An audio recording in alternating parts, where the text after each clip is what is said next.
राधे राधे महाराज जी।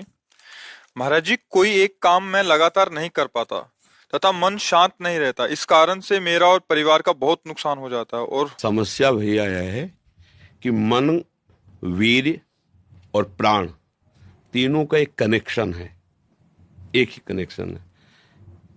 अगर हमारा वीर्य ब्रह्मचर्य ठीक है तो मन शांत और एकाग्र रहेगा और प्राण बलवान और सूक्ष्म रहेंगे।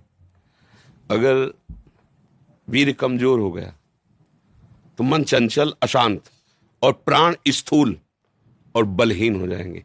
स्थूल, सूक्ष्म नहीं होंगे। अब हमको मेन पॉइंट पर सुधार करना है, चाहे गृहस्थ हो चाहे विरक्त। गृहस्थ के लिए भी एक संयम से बर्ताव करने के लिए कहा गया है, और अगर जब तक ब्याह नहीं हुआ तब तक तो और संयम से रहना ही चाहिए।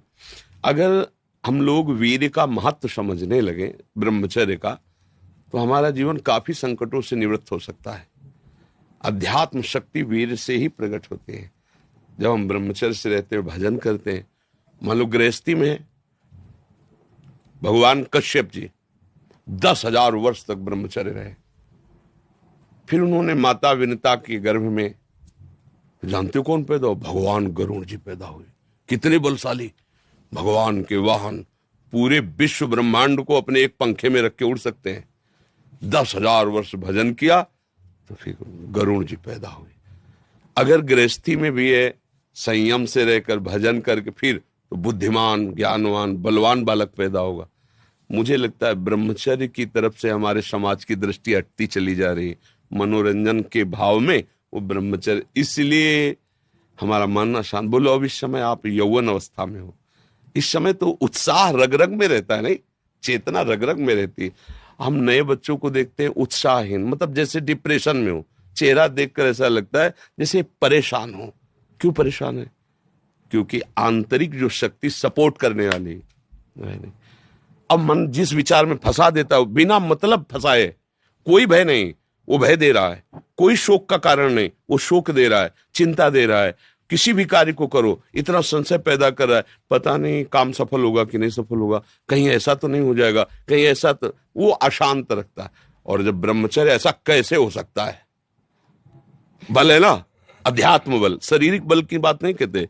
ऐसा कैसे हो सकता है? यदि एक बार ऐसा हुआ तो 1000 बार मैं प्रयास करूंगा और इस पर विजय। वो मतलब जिद्दी स्वभाव, एक निष्ठा उसी से आती है, उसी से। ये जो संत महात्मा बड़े बड़े कष्टों को रौंद करके वो मेन पावर है। और हम लोग उससे, प्राण हमारे स्थूल हो गए, वासनात्मक, मन हमारा चंचल अशांत हो गया। क्यों? क्योंकि हमारा ब्रह्मचर्य ठीक नहीं है। अब उस पर किसी की दृष्टि नहीं जाती। अब ब्रह्मचर्य कैसे ठीक हो? हमारा संग ठीक नहीं, हमारा भोजन ठीक नहीं, हमारा दृश्य ठीक नहीं, हमारा श्रवण ठीक नहीं, गंदी बातें देखें, गंदी बातें सुने, गंदा विचार आए, गंदी क्रियाएं करें, फिर ब्रह्मचर्य कैसे रहा जा सकता है? अगर सुधार करो तो अभी बहुत बढ़िया समय है, कोई ज्यादा अवस्था तो हो नहीं गई। ब्रह्मचर्य का सुधार करो। हम सबसे कहते हैं व्यायाम करो। बिना शरीर को थकाए ब्रह्मचर्य को पचाया नहीं जा सकता। जैसे दंड बैठक, दौड़ भाग, व्यायाम किया, फिर आप भले गृहस्थ हो, फिर दिन भर कार्य करते रहो। 30 मिनट तो पूरे शरीर को ऐसा व्यायाम में रखो पसीना पसीना हो जाए।